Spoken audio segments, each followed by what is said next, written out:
નમસ્કાર દર્શક મિત્રો, હું છું રૂપલ લોણીચિયા. સંપૂર્ણ ન્યૂઝમાં આપનું સ્વાગત છે. બનાસકાંઠા ખોરાક અને ઔષધ નિયમન તંત્ર દ્વારા ડીસામાં 3 ડેરી પ્રોડક્ટ્સ પેઢીઓ સામે કાર્યવાહી હાથ ધરવામાં આવી છે.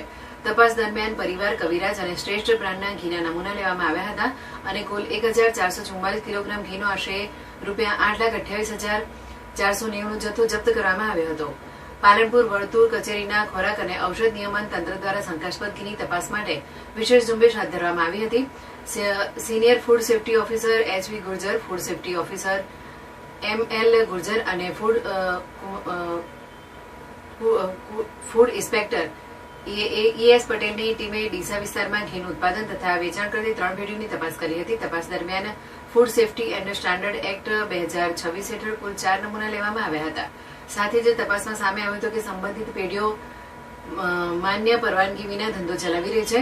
પંચાલ શહેરી સ્થિત Messrs Tapasvi marketing and dairy પ્રોડક્ટ્સમાંથી પરિવાર કાઉ ઘીનો નમૂનો લેવામાં આવ્યો હતો અને 448 કિલોગ્રામ ઘીનો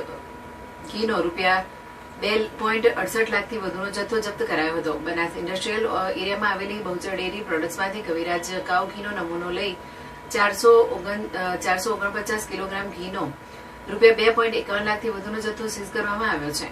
તેમજ જયવીર માર્કેટિંગ એન્ડ ડેરી પ્રોડક્ટ્સમાંથી શ્રેષ્ઠ કાઉ ઘીના નમૂના લેવામાં આવ્યા હતા.